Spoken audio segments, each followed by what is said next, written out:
Okay, next topic है kinetic energy.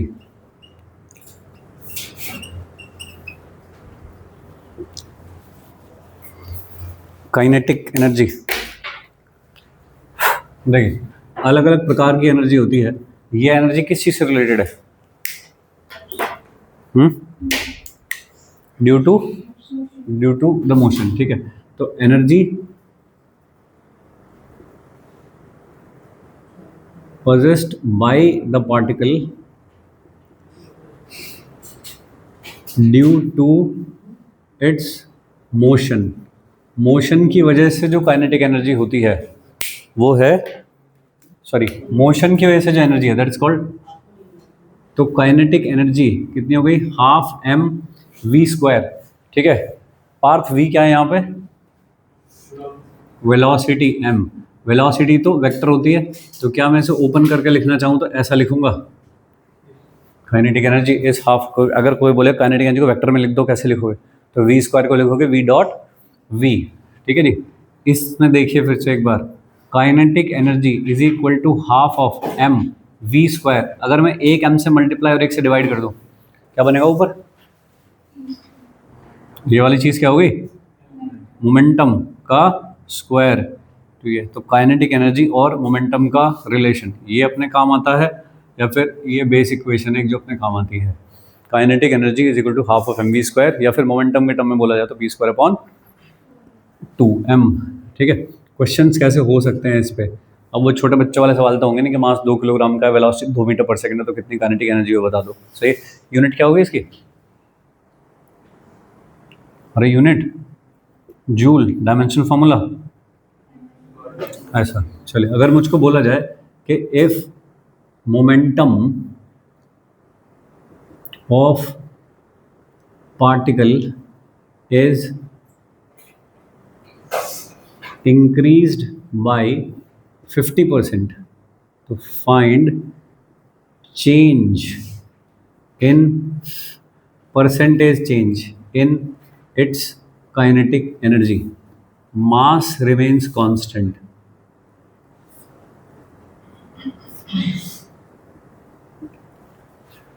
ठीक है, बताइए। ऐसे क्वेश्चन मेंस में पूछे गए हैं, छोटी सी कैलकुलेशन होती है, आसान से सवाल है बेचारे।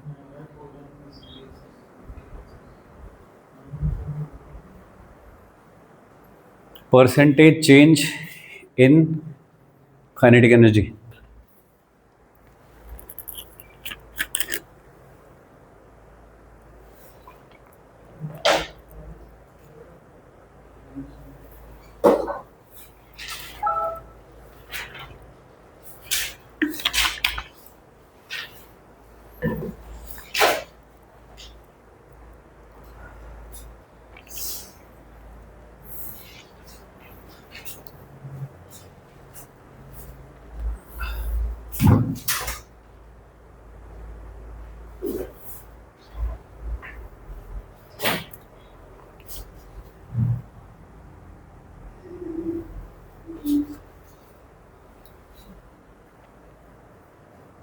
कितना? 100%। अच्छा,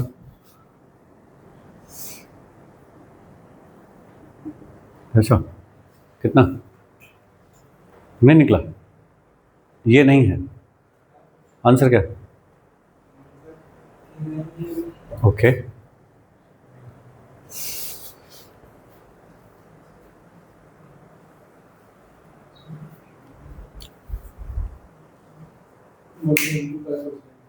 125।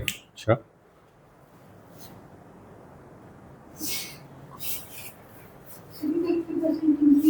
इंक्रीज है 50%।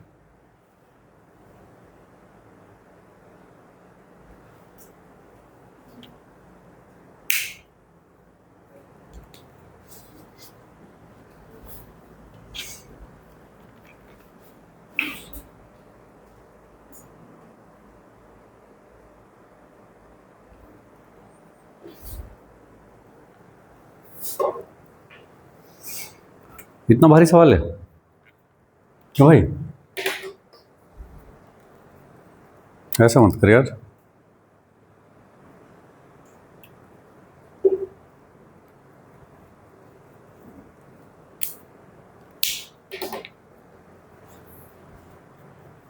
कैसी बातें कर रहा है ये?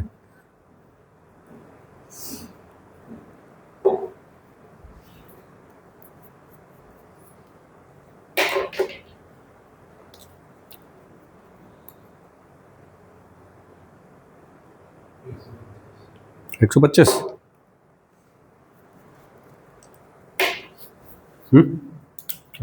देखिए P पहले मोमेंटम था, सपोज P, तुमने उसे 50% बढ़ा दिया, कैसे लिखोगे इस बात को कि नया वाला हो जाता है P डैश, वो कितना है P में प्लस क्या करना है मुझे 50% ऑफ P। 50% ऑफ P क्या होता है P/2 होता है क्या, तो P/2, तो नया वाला मोमेंटम कितना हो गया 3P/2, ऐसा हो गया। पहले काइनेटिक एनर्जी कुछ ये थी, अब नई वाली काइनेटिक एनर्जी हो गई kinetic energy dash. Kinetic energy और मोमेंटम का क्या रिलेशन होता है P²/2m। ये वाली काइनेटिक एनर्जी कितनी रहेगी मोमेंटम के टर्म में, यहाँ वाला मोमेंटम लिया हुआ था, तो P², ये P डैश की वैल्यू कितनी डाल दूँ, तो 3/2P और अपॉन 2m कितना हो गया 9/4 और P²/2m। P²/2m तो पुराने वाली काइनेटिक एनर्जी है, तो नई वाली काइनेटिक एनर्जी कितनी होगी पुरानी काइनेटिक एनर्जी का 9/4 टाइम्स, ऐसा हो गया। परसेंटेज चेंज कैसे निकालते हैं, percentage change is kinetic energy final. किसी भी चीज़ का परसेंटेज चेंज निकालना हो तो final minus initial upon initial, ऐसा। तो कितना लिखोगे दोस्त 9/4 माइनस इनिशियल अपॉन इनिशियल, कितना हो गया 5/4 हो गया क्या, ठीक है।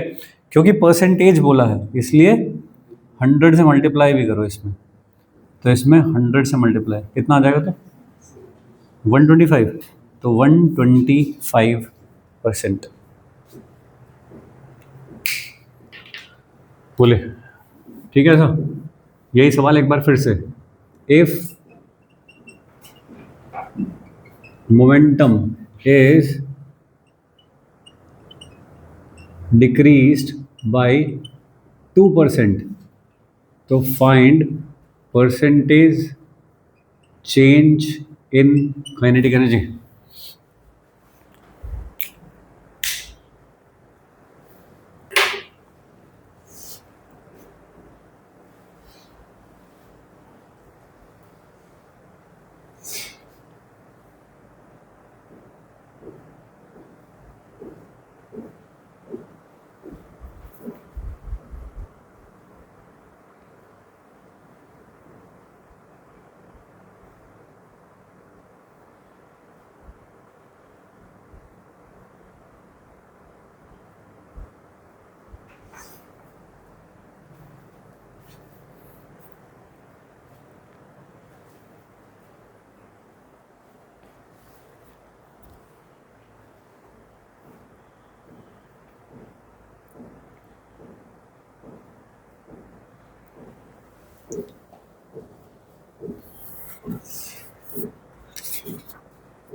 कितना टाइम लगने वाला था ये जल्दी होना चाहिए था।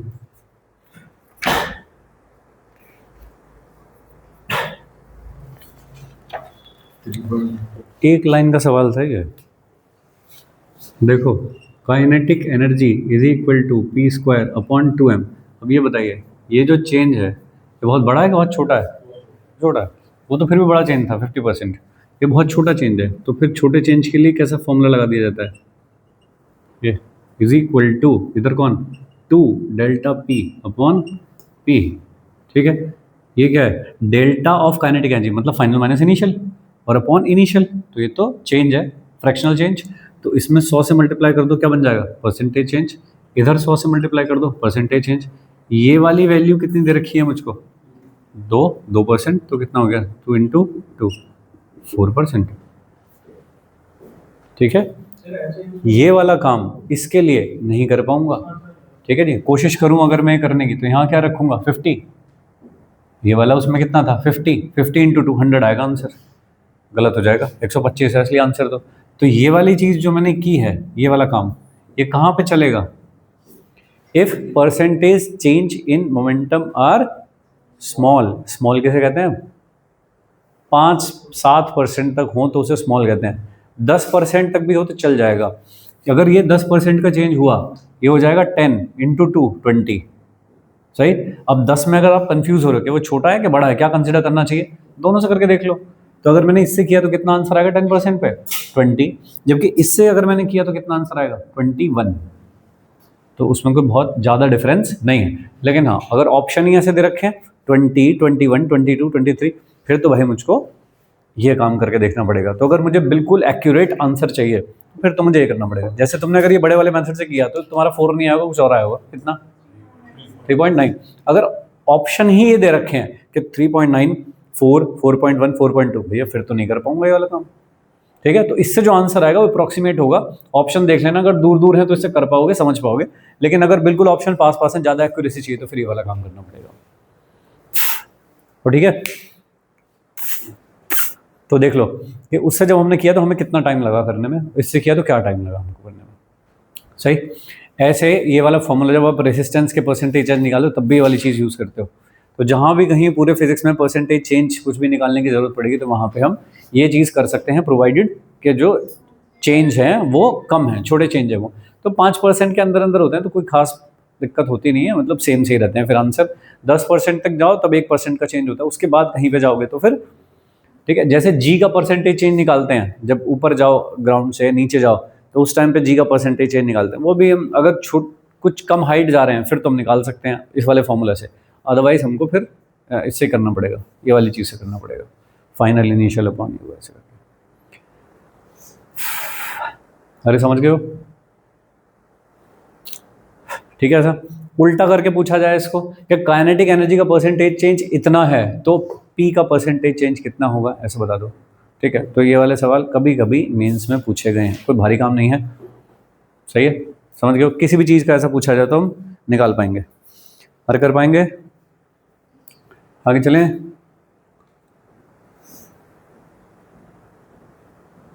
तो kinetic energy is type of energy which is possessed by the particle due to its motion.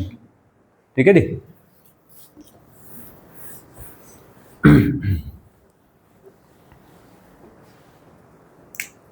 Next potential energy.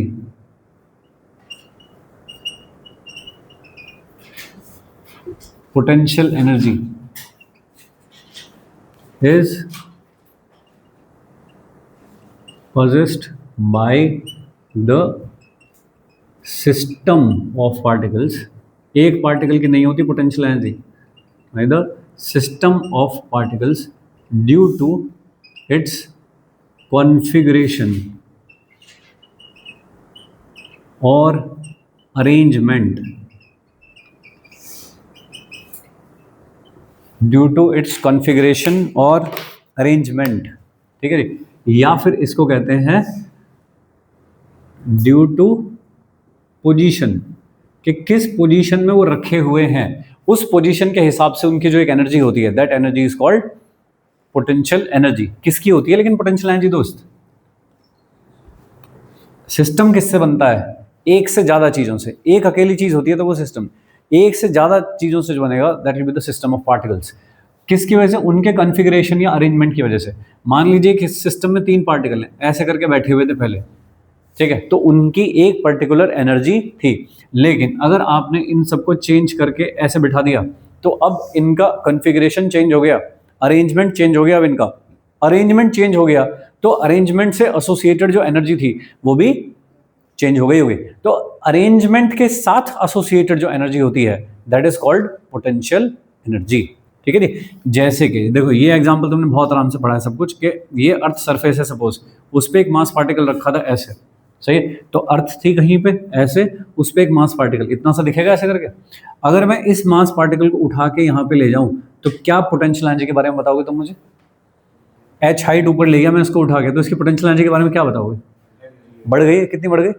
mgh बढ़ गई है। तो अगर मैं इसे, अर्थ ये थी, ये पार्टिकल था, अब मैं इसे यहाँ से उठा के यहाँ ले गया, ये तो बात हुई होगी। तो क्या अरेंजमेंट चेंज हुआ है? अगर अरेंजमेंट चेंज हुआ है तो पोटेंशियल एनर्जी चेंज होगी। तो जैसे यहाँ पे तुम कह रहे हो कि कितनी चेंज हो गई? mgh चेंज हो गई। सिमिलरली मतलब बाहर से देखूं तो मुझको ऐसा दिखेगा ना कुछ, कि पहले वाला पार्टिकल कहाँ था? इस जगह पे था, फिर तुमने उसे उठा के ऊपर कर दिया, तो अरेंजमेंट चेंज हुआ है। तो जब भी अरेंजमेंट चेंज होगा तो उससे एसोसिएटेड जो एनर्जी है वो भी चेंज होगी। वो जो चेंज इन पोटेंशियल एनर्जी है वो मैं बता सकता हूँ। तो कॉन्फ़िगरेशन या अरेंजमेंट की एक पर्टिकुलर एनर्जी होती है, उस एनर्जी को, जो अरेंजमेंट के साथ रिलेटेड एनर्जी होती है, पोटेंशियल एनर्जी कहते हैं। जैसे मोशन के साथ जो रिलेटेड एनर्जी होती है उसको काइनेटिक एनर्जी कहते हैं, ऐसे अरेंजमेंट या कॉन्फ़िगरेशन या पोजीशन के रिगार्डिंग जो एनर्जी होती है सिस्टम में, that is called potential energy. ठीक है, समझ गए हो क्या? एनर्जी समझना समझाना मुश्किल काम है, मतलब एनर्जी की कोई डेफिनेशन नहीं होती।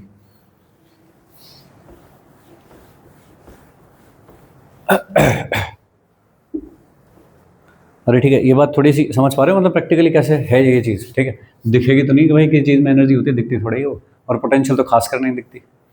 ठीक है, काइनेटिक तो फिर भी कह सकते हो, काइनेटिक एनर्जी हाँ मुझे दिख रही है कोई चीज़ चलती जा रही है तो, लेकिन that will be frame dependent. अगर तुम उसी चीज़ पे बैठ जाओ फिर तो तुम्हें स्टेशनरी दिखेगी। तो जैसे वर्क डन फ्रेम डिपेंडेंट है, ऐसे काइनेटिक एनर्जी भी फ्रेम डिपेंडेंट है। ठीक है, potential energy is due to the arrangement और configuration of the system of particles. ठीक है, absolute potential energy of a system of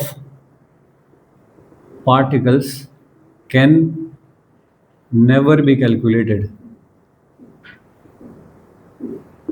एक सिस्टम की कितनी पोटेंशियल एनर्जी है ऐसा हम नहीं निकाल सकते। जैसे कि ये देखिए, ये एक सिस्टम है, ये वाला एक सिस्टम है, तुमसे पूछा जाए कि इसकी पोटेंशियल एनर्जी बता दो कितनी है, तो हमको नहीं आती बतानी। ठीक है, ऐसे रखे हैं 3 पार्टिकल। ठीक है दोस्त, अरे इधर देख, ये रखा है ऐसा सिस्टम, ये अर्थ है, छोटा मास पार्टिकल रखा है उसके ऊपर, ये इसकी कितनी पोटेंशियल एनर्जी है हमको नहीं आती, हम नहीं निकाल सकते भाई। ठीक है, लेकिन हम क्या बता सकते हैं, जब ये पार्टिकल यहाँ से यहाँ जाएगा तो इसकी पोटेंशियल एनर्जी में कितना चेंज आएगा वो हम निकाल सकते हैं। तो हम कभी भी एब्सोल्यूट पोटेंशियल एनर्जी कैलकुलेट नहीं कर सकते। हम क्या निकाल सकते हैं? We can only calculate the change in potential energy of the system। हम सिर्फ चेंज निकाल सकते हैं।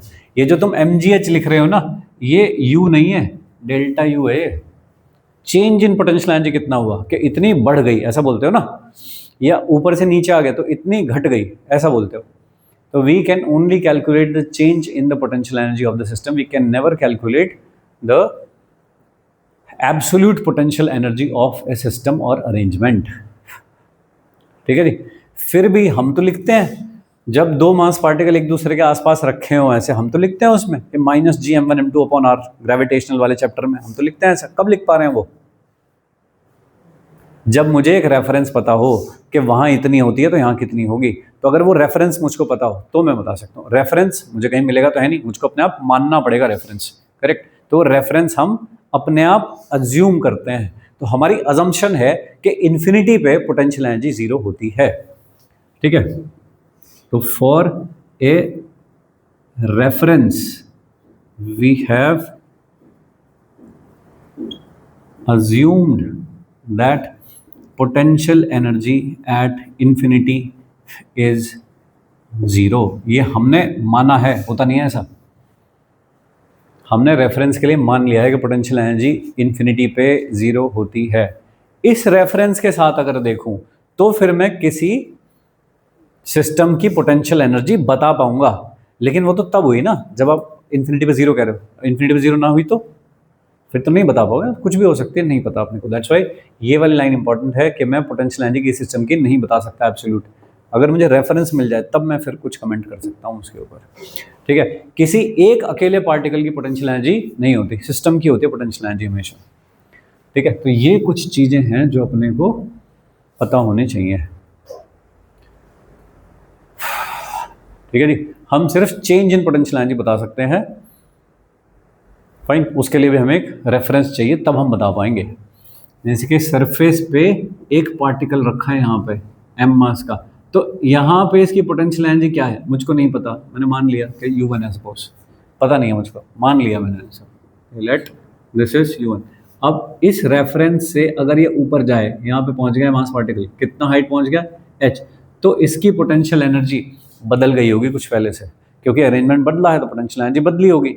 तो हम इन दोनों का चेंज क्या है, डिफरेंस क्या है, वो बता सकते हैं बस, कि वो है u2 minus u1 is equal to, वो कितना है mgh।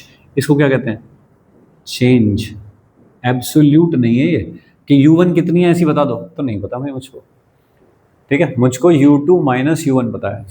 तो अगर रेफरेंस से, ये है reference, this line is reference, अगर रेफरेंस से पार्टिकल ऊपर गया अर्थ के रेस्पेक्ट में, रेफरेंस से ऊपर गया तो हम कहते हैं कि पोटेंशियल एनर्जी बढ़ती है, लेकिन अगर रेफरेंस से नीचे चला गया तो पोटेंशियल एनर्जी घटती है। कि ऐसे अर्थ सरफेस था सपोज, एक टेबल रखी थी ऐसे, और टेबल के ऊपर यहाँ पे रखा था एक ब्लॉक। अब तुमने कहा कि ये मेरी रेफरेंस लाइन है, यहाँ से कैलकुलेशन करूंगा, ये रेफरेंस है, तो यहाँ पे पोटेंशियल एनर्जी है मान लीजिए u1। ठीक है, इसको तुमने यहाँ से यहाँ फेंक दिया नीचे, इस जगह पहुँच गया, h हाइट नीचे पहुँच गया, तो पोटेंशियल एनर्जी बदल गई होगी, क्योंकि अब इसके अर्थ के रेस्पेक्ट में पोजीशन बदली है। तो u2 minus u1 will be equal to final minus initial, कितना होगा माइनस mgh, क्योंकि अब रेफरेंस लाइन से नीचे चला गया हो, तो रेफरेंस से ऊपर जाए तो फिर बढ़ती है पोटेंशियल एनर्जी, रेफरेंस से नीचे जाए तो पोटेंशियल एनर्जी घटती है। तो इस बार डेल्टा यू कितना हो गया माइनस mgh। रेफरेंस तुमको जहाँ चूज करना है वहाँ चूज कर सकते हो, उससे कोई फर्क नहीं पड़ता, क्योंकि हम एब्सोल्यूट लिख ही नहीं रहे, हम तो सिर्फ चेंज लिख रहे हैं।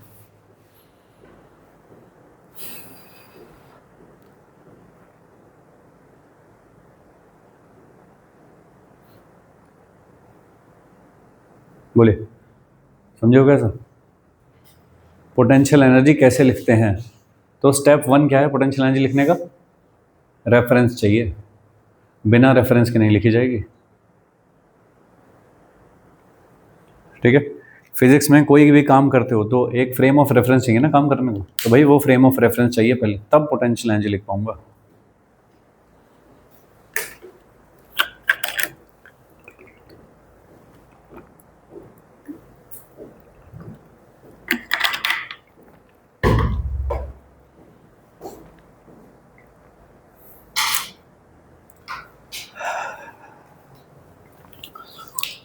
ये वाली सिचुएशन देखो, इसमें निकालो वर्क डन बाय ग्रेविटी कितना हुआ होगा। ये थी इनिशियल और ये थी फाइनल, 1 से 2 पे पहुंचा दिया, बताइए वर्क डन बाय ग्रेविटी कितना हुआ होगा इसमें, माइनस mgh। तो वर्क डन बाय ग्रेविटी कितना, माइनस mgh, क्योंकि mg नीचे था, डिस्प्लेसमेंट ऊपर करे तो cos 180 हो गया, तो कितना होना चाहिए माइनस mgh। इसको देखना, वर्क डन बाय ग्रेविटी, ठीक है, कितना हो जाएगा mgh पॉजिटिव, ग्रेविटी भी नीचे थी, डिस्प्लेसमेंट भी नीचे हो रहा है, तो इसलिए mgh। तो ठीक है, क्या तुमने ये बताया कि ये ब्लॉक को तुम यहाँ से यहाँ पर कैसे लेकर के गए हो, क्या पता है ऐसे ले गए हो, मुझे क्या पता तुम ऐसे ले गए हो, तुमको बताई ये बात किसी ने? नहीं। तो कैसे बता रहे हो तुम कि एच होना चाहिए? क्योंकि वर्क डन लिखते हो तो डिस्प्लेसमेंट लिखते हैं, और डिस्प्लेसमेंट तो एक यूनिक होगा जो भी होगा दो पोजीशन के बीच में। तो इसका मतलब जो वर्क डन बाय ग्रेविटी है that only depends upon initial and final position and doesn't depend upon the path followed. ये किस चीज पे डिपेंड कर रहा है कि पहले कहाँ था बाद में कहाँ पहुंच गया, इसी बात पर डिपेंड कर रहा है। ये इस रास्ते होके गया है, इस बात पर डिपेंड कर रहा है क्या? नहीं। इस ब्लॉक को यहाँ कैसे फेंका है, यहाँ से ऐसे करके फेंका है, यहाँ से छेद करके इधर फेंक दिया ऐसे, या सीधे ही डाल दिया, ऐसी चीज पे डिपेंड कर रहा है कि नहीं? या किस चीज पे डिपेंड कर रहा है कि पहले कहाँ था अब कहाँ है, इनिशियल फाइनल। तो वर्क डन क्या चीज पे डिपेंड कर रहा है? ग्रेविटी का इनिशियल फाइनल, पाथ पे डिपेंड नहीं कर रहा। पोटेंशियल एनर्जी भी क्या चीज पे डिपेंड कर रही है? सिर्फ इनिशियल एंड फाइनल पे, doesn't depend upon the path followed. ये ब्लॉक यहाँ से यहाँ कैसे कैसे पहुंचा इसकी बात नहीं हो रही। इनिशियल एंड फाइनल, सीढ़ियाँ चढ़ के गया है, ऊपर जाके थर्ड फ्लोर से फिर नीचे आया है, इन बात पर डिपेंड नहीं। ठीक है ना? तो ये पूरा कैसा है? Doesn't depend upon path followed. Potential energy भी कैसी है? Doesn't depend upon path followed. इसमें कोई रिलेशन दिख रहा है तुमको कि वर्क डन बाय ग्रेविटी कैसा हो रहा है? Minus of change in potential energy. ठीक है, क्या चीज़ यहाँ भी ट्रू लग रही है तुम्हें? Work done by gravity is equal to minus of change in potential energy. ऐसा सही है? फाइन। ये अगले टॉपिक में चाहिएगा हमको, हमने थोड़ी सी अभी बस एक बेस बनाया है कि ये चीज़ हम देख पाएँ। अगले टॉपिक में हमें चाहिएगा ये काम। ठीक है जी, आगे चलते हैं। ओके, देखो अब मैं तुमसे पोटेंशियल एनर्जी पूछूं, किसी पोटेंशियल एनर्जी पूछूं एक सिस्टम की। मान लीजिए कि ये कि this is the reference line, और यहाँ पे कि let potential energy is zero मान लिया। जैसे इन्फिनिटी पे मान रखा है कि पोटेंशियल एनर्जी से हमें दिया है कि ऐसा मान लो, ऐसा जीरो है। एम मास, इसे यहाँ से यहाँ पे उठा करके लेके जाऊँ, एच हाइट उठा के ले गया, तो अब इसकी पोटेंशियल एनर्जी कितनी हो गई होगी? कितनी हो गई होगी? M G H. अब बताइए ये चेंज है या एब्सोल्यूट है? एब्सोल्यूट है। लेकिन कब कह रहे हो तुम एब्सोल्यूट है ये? अच्छा, ये क्या बढ़ गई है क्या? तो पहले कुछ रही होगी, उसी में तो बढ़ी होगी। पहले कितनी थी? जीरो। तो एक्चुअली ये जो चीज आप लिख रहे हो ये ऐसी है, ऐसी तो है। तो क्या लिख रहे हो अभी भी? जीरो के साथ चेंज लिख रहे हो, लेकिन जीरो तो कुछ भी नहीं होता ना फिर। तो आपको कैसा लगेगा दिखने में कि ये तो एब्सोल्यूट है, लेकिन ये एब्सोल्यूट नहीं है, चेंज है ये अभी भी। लेकिन तुमने जीरो ही मान रखा है, इसलिए ऐसा लग रहा है जैसे एब्सोल्यूट पता लगा ली मैंने। लेकिन तुम्हें क्या पता कि यहाँ जीरो, मुझको दी हुई है कि जीरो है। ऐसी गेम समझ गए? चलेगा। पोटेंशियल एनर्जी निकालनी है। एक रॉड है भाई, ऐसे ऐसे एक रॉड है, मास एम, एल लेंथ की रॉड, अगेंस्ट द ग्रेविटी ऐसे करके खड़ी हुई है। ठीक है, इसको रेफरेंस मान रहा हूं मैं, ग्राउंड को रेफरेंस मान रहा हूं। रेफरेंस पे मैं पोटेंशियल एनर्जी जीरो मान लेता हूं, ये रेफरेंस है मेरा कि let potential energy at the ground level is zero. तो find the potential energy of this rod. Rod की पोटेंशियल एनर्जी निकालनी है।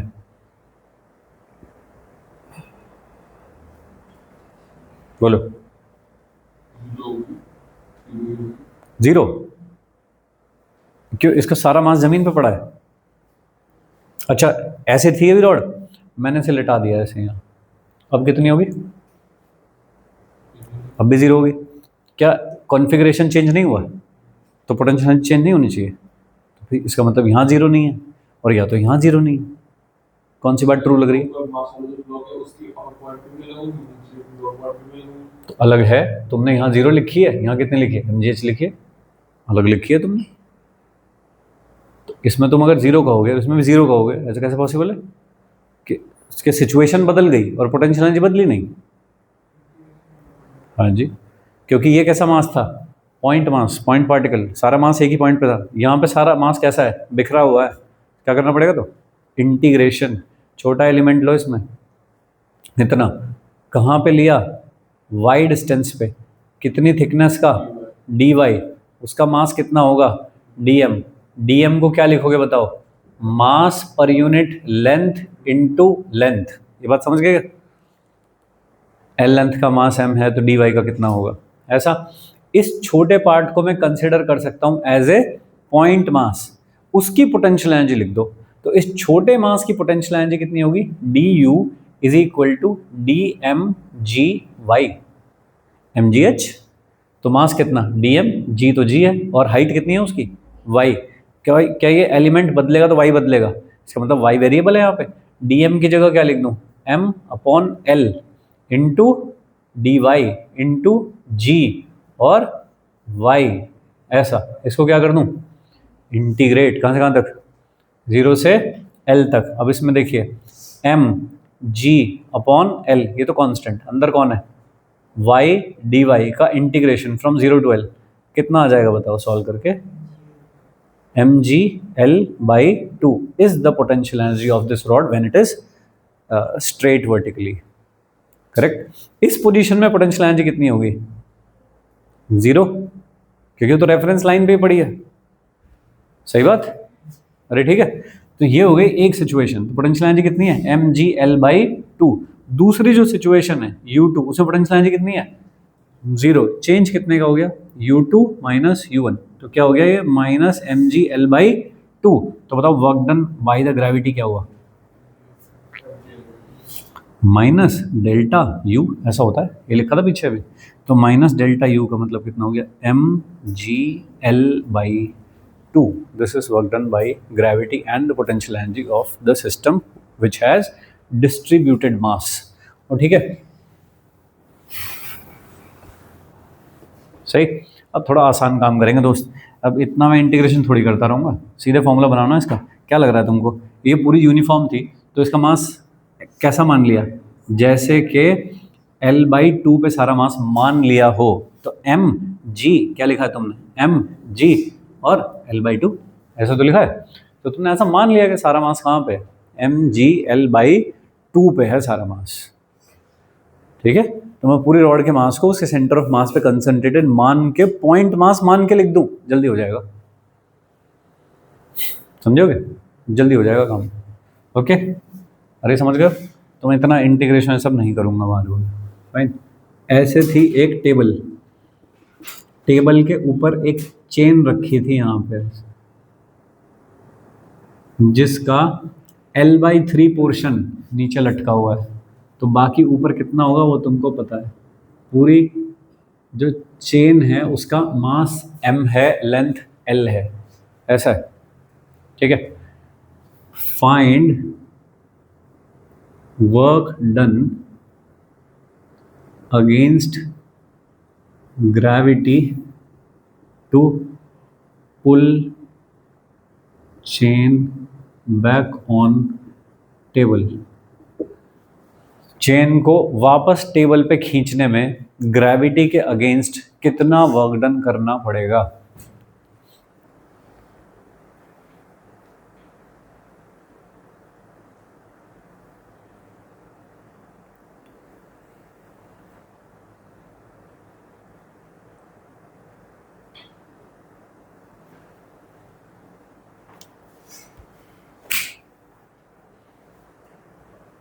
चेन को वापस खींचने में कितना वर्क डन करना पड़ेगा, ऐसा पूछा गया मुझको।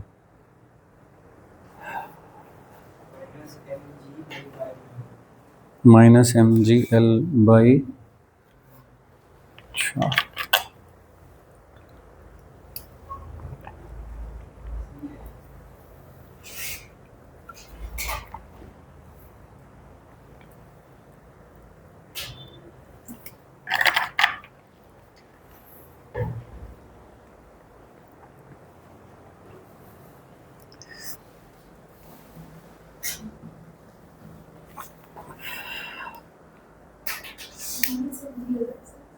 सिक्स,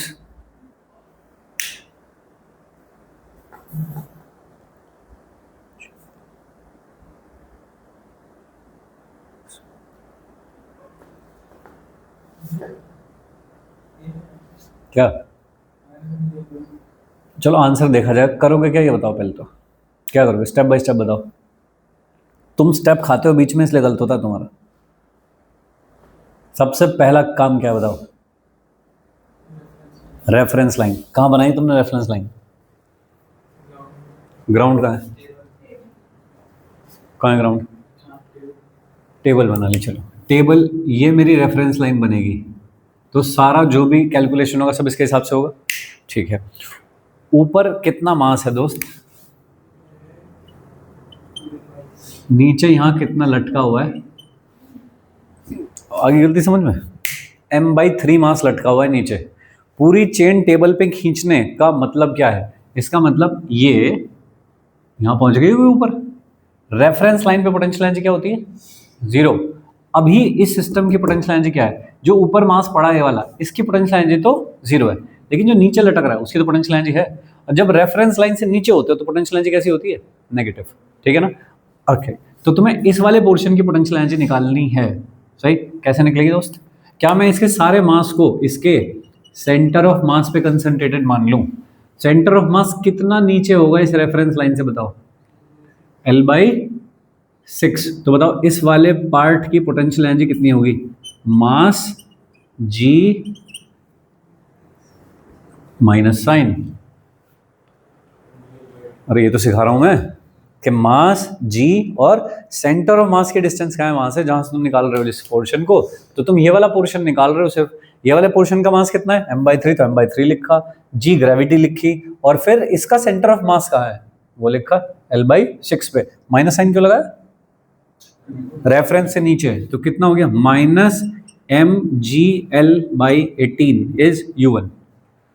समझ गया? दूसरी सिचुएशन, जब तुमने ऐसे चेन खींच ली तो पूरी चेन टेबल पे आ जाएगी क्या? तो उसकी पोटेंशियल एनर्जी क्या हो जाएगी? जीरो। सही, चेंज कितना हुआ? जीरो माइनस -mgl/18, तो कितना हो गया? mgl/18। सही है, ये हुआ डेल्टा यू, और यही क्या होता है? Minus of work done by gravity. तो वर्क डन बाई ग्रेविटी कितना हो गया? -mgl/18।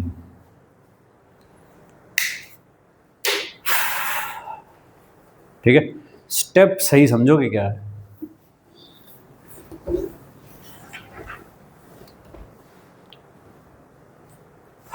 सही, आगे चलें।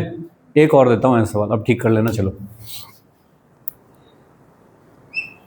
यही चेन रखी है टेबल पे ऐसा, और ठीक है, इतना ही पोर्शन लटका हुआ है ऐसे। कितना?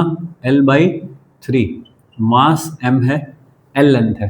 सही है, स्मूथ टेबल है, यहाँ ऐसे बंधी हुई थी मान लीजिए रस्सी से, स्मूथ सरफेस पे रखी है ऐसा।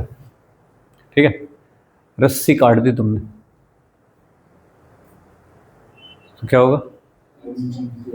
फाइन, सारी चेन नीचे गिरने शुरू हो जाएगी। सही है, जब पूरी चेन वर्टिकल हो जाती है, जस्ट जब लीव करे जब चेन टेबल को, तो उस टाइम पे वर्क डन बाय ग्रेविटी क्या हो चुका होगा? Find work done by gravity when chain just leaves the table after cutting the string। पूरी चेन सीधी खड़ी हो गई यहाँ पे ऐसे, ऐसा हो गया।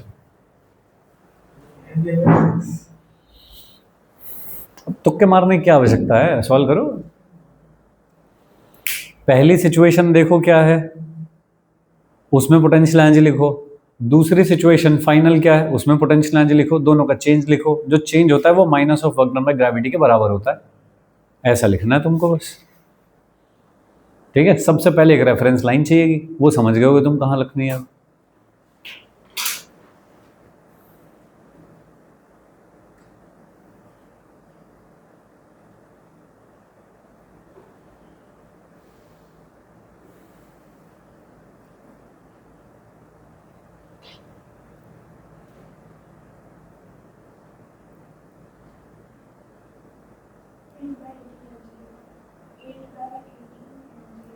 8/18 mgl। ओके, कर भाई, कैलकुलेट कर। क्या आएगा? 8/18। तो कर ना, करता क्यों नहीं है? तो कर ना, अभी तू देख, अब बदल जाएगा, तू लिखते ही बदल जाएगा तू अब।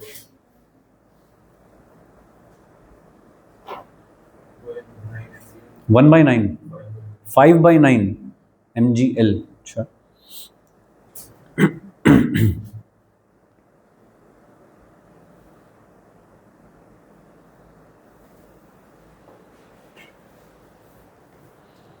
ये एकदम मेंस लायक सवाल हैं ये। इन्हीं में थोड़ी चीज़ और इसी में मैं पूछ लेता कि जब ये टेबल को छोड़ेगी इस टाइम पे वेलोसिटी बता दो, फिर थोड़ा और कार्यक्रम हो जाता है इसमें। इसमें और काम हो जाता अगर मैं यहाँ पे थोड़ा फ्रिक्शन भी बता देता, तो फिर थोड़ा सवाल और बड़ा हो जाता, फिर वो बस वो उतना एडवांस में पहुंच जाता है।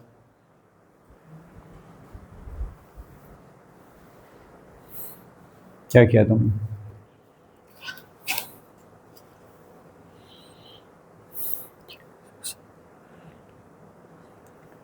ठीक ही लग रहा।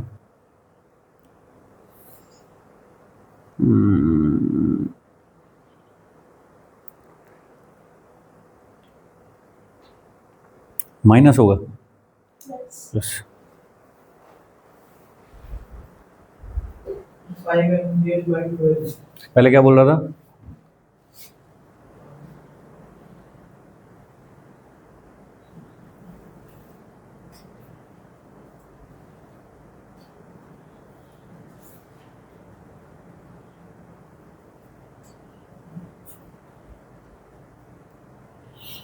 अच्छा चलिए, वाली सिचुएशन देख।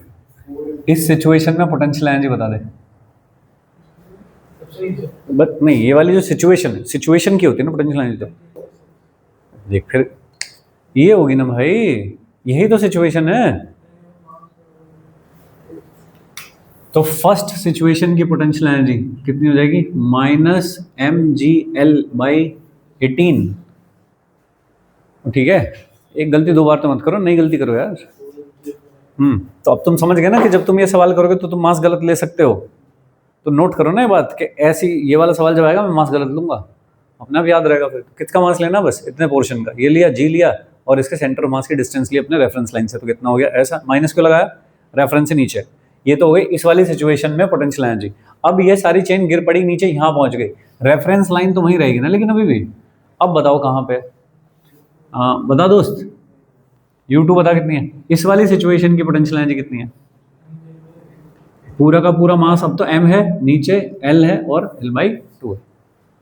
अब इसका सेंटर ऑफ मास कहाँ है? इस टाइम पे जब ये यहाँ खड़ी है चेन ऐसे करके, तो उस टाइम सेंटर ऑफ मास कहाँ है? l/2 पे। पूरा मास कितना है अब यहाँ पे? रेफरेंस लाइन के नीचे सारा मास कितना है? m। तो मैंने क्या लिखा? m लिखा, g लिखा, l/2 लिखा, और कुछ रह रहा है? माइनस कौन लगाएगा? रेफरेंस के नीचे हो तो माइनस क्यों लगेगा? तो डेल्टा U कितना हो जाएगा दोस्त? U2 minus U1 minus mgl/2 minus mgl/18। ऐसा सही है। ये कितना आता होगा तुम देख लो। 8/18 और mgl प्लस के minus, minus is delta U। Work done by gravity क्या हो जाएगा? तो प्लस 8/18 mgl, ये हो गया भाई। ठीक है, अच्छा सेम सवाल था बिल्कुल। अच्छा ये एक पोर्शन है, एक बड़े सवाल का छोटा पार्ट है बस ये। ठीक है, इसमें तुम्हें वेलोसिटी पूछ ली जाए। अब यहाँ काइनेटिक एनर्जी कितनी हो जाएगी इस टाइम पे जब गिर रही होगी जस्ट, तो फिर थोड़ा मेहनत और लगेगी फिर थोड़ी सी। ठीक है, या फिर यहाँ फ्रिक्शन आ जाए तो फिर थोड़ी मेहनत और लगेगी इसमें। हाँ तो और करो, फिर और काम करो। लेकिन ब्लॉक कैसा है? पॉइंट मास है, तो पॉइंट मास की पोटेंशियल एनर्जी जैसे लिखते हैं वैसे लिखी जाएगी। यहाँ जब लटका हुआ था तो पॉइंट मास था, यहाँ जब लटका तब भी वो पॉइंट मास था। ये कितना नीचे गिरा बताओ? 12/3। सही है, तो इसकी कैसे लिखी जाएगी चेंज? -mg/12/3। ये तो पॉइंट मास है। हाँ पहले इतना तो झेल लो।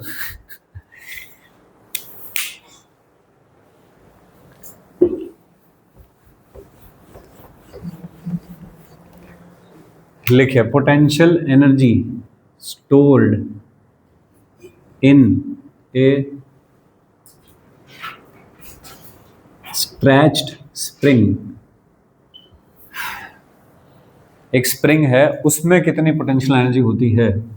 एक स्प्रिंग है ऐसे, बस ऐसे यहाँ तक है, ठीक है। के इसका स्प्रिंग कांस्टेंट है, नेचुरल लेंथ है ये इसकी, और हमने अगर इस वाले एंड को खींच दिया ऐसे, यहाँ कर दिया हमने खींच के, तो बताइए इसमें इतना एक्सटेंशन प्रोड्यूस कर दिया तुमने, सही। तो क्या इसमें कुछ एनर्जी स्टोर हो जाती है? कैसे पता लगेगा कि इसमें एनर्जी स्टोर हो गई है? छोड़ दो, तो काइनेटिक आएगी।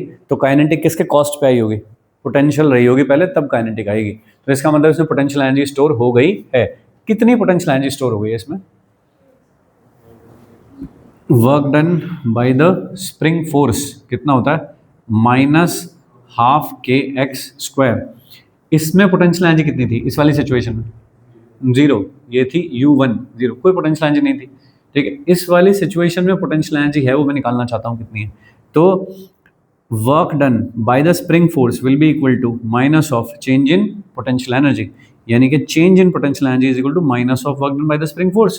तो कितना हो जाएगा? 12 kx² इज चेंज, और चेंज क्या है? U2 माइनस U1, और U1 क्या है? 0। तो फाइनल पोटेंशियल एनर्जी कितनी हो गई? 12 kx²। ये है एक स्प्रिंग में stored potential energy 12 kx²।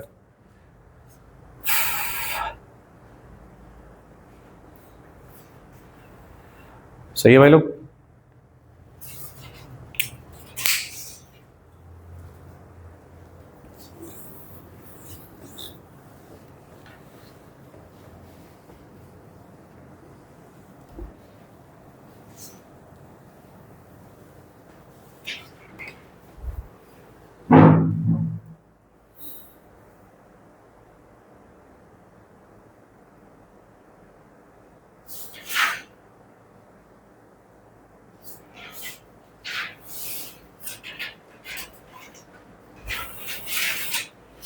Okay, ये तो हुआ एक्सटेंशन।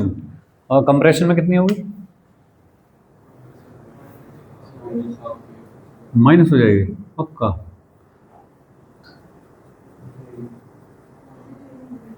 कंप्रेस कर दिया ऐसे, एक्स डिस्टेंस तक कंप्रेस कर दिया के स्प्रिंग। अब बताइए कितनी हो जाएगी पोटेंशियल एनर्जी स्टोर्ड?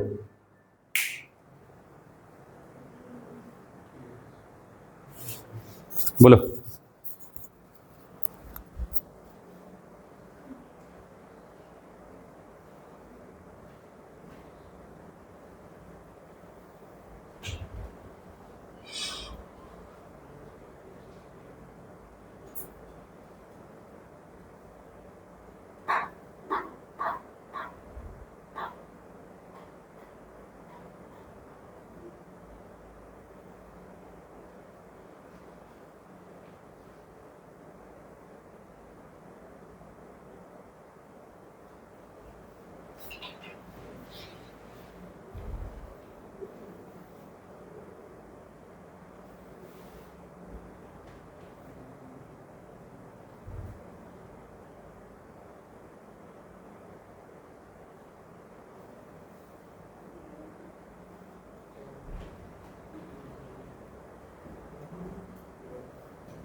बोलो।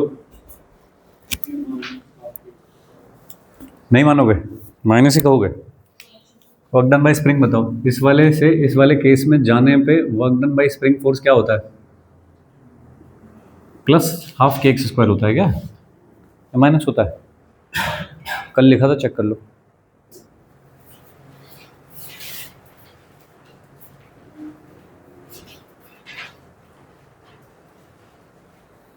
कंप्रेशन में work done by the spring force कितना होता है? कंप्रेशन के लिए डिस्प्लेसमेंट किधर कर रहे हो?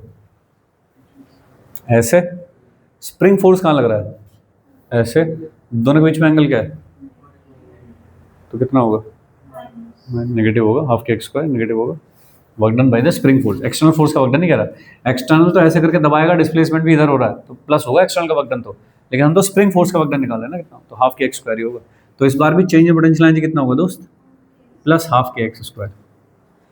माइनस का मतलब पोटेंशियल एनर्जी कम थोड़ी हो गई है। अगर मैं ऐसे स्प्रिंग को दबा कर छोड़ूंगा तो भागेगी नहीं क्या वो, तो इसका मतलब पोटेंशियल एनर्जी उसमें पॉजिटिव थी, तभी तो काइनेटिक एनर्जी आई होगी उसका लॉस होके। तो अभी भी जो पोटेंशियल एनर्जी होगी that will be positive, half के एक्स स्क्वायर ही होगी अभी पोटेंशियल एनर्जी।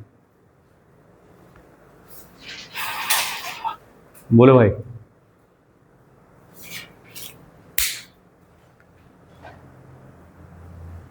तो सही है, कोई डाउट? तो एक स्ट्रेच्ड स्प्रिंग में जो पोटेंशियल एनर्जी स्टोर होती है वो होती है हाफ के एक्स स्क्वायर, या एक कंप्रेस्ड स्प्रिंग में जो पोटेंशियल एनर्जी स्टोर होती है वो भी होती है हाफ के एक्स स्क्वायर।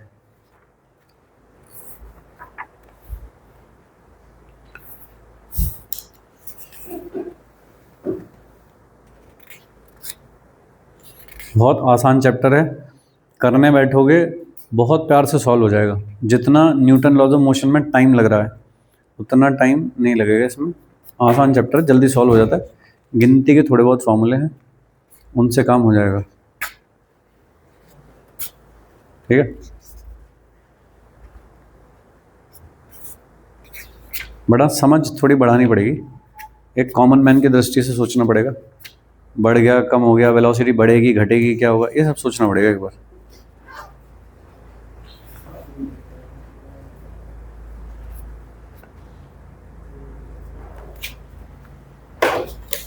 ठीक है, देखिए एक चीज़ हम बार बार यूज़ करेंगे, ये ऐसे इंक्लाइंड है सपोज, यहाँ पे ब्लॉक रखा होता है एम मास का, ठीक है, एम इज इक्वल टू मान लीजिए 5 किलोग्राम का ब्लॉक, और ये एंगल है 37 डिग्री, फाइन।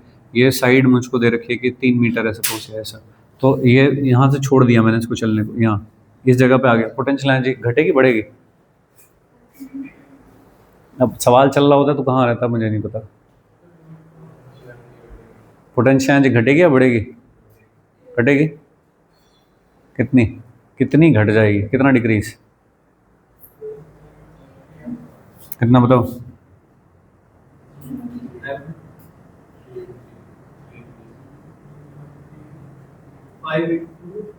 5, 10, 3 ऐसा? प्लस लिखूँ माइनस लिखूँ? प्लस लिखूँ माइनस लिखूँ? माइनस। अभी तो कह रहे हो घट गई है, अब कह रहे हो प्लस लिख दो, कितना हो गया तो? -150 जूल। ये बहुत ही कॉमन सी चीज़ है, जगह जगह पे इस्तेमाल करोगे। तो घट गई होगी बढ़ गई होगी? कोई चीज़ अर्थ की तरफ जा रही है, उसका रेफरेंस लेवल डाउन हो रहा है तो फिर वो घटेगी ना, ऊपर जाएगा तो बढ़ेगी। ठीक है, दूसरा कैसे पता लगा सकते हो, जब यहाँ नीचे आएगा ऐसे तो क्या इसमें कुछ वेलोसिटी भी आ चुकी होगी, और वेलोसिटी आएगी तो कोई चीज़ खोई होगी तब तो ये चीज़ आई होगी। ठीक है ना, एक कंजर्वेशन ऑफ एनर्जी पढ़ते हो कुछ कुछ, कि एनर्जी कंजर्व रहती है, बस एक फॉर्म से दूसरी फॉर्म में चेंज होती है, तो भाई कोई कम हुई होगी तभी तो काइनेटिक आई है। यहाँ काइनेटिक नहीं थी, यहाँ काइनेटिक आ गई, तो किसी की कॉस्ट पे तो काइनेटिक आई होगी वो। तो कौन कम हुई है? पोटेंशियल कम हुई होगी। तो थोड़ा ऐसे लॉजिक लगा के सोचोगे पढ़ोगे तो बेहतर समझ पाओगे। ठीक है दोस्त, अच्छा चलिए अभी तक एक बार पीछे देख लो, किसी चीज़ में कुछ डाउट है तो बोलो। पीछे जो भी कुछ पढ़ा है, काइनेटिक एनर्जी, उसके सवाल, पोटेंशियल, उसके क्वेश्चंस,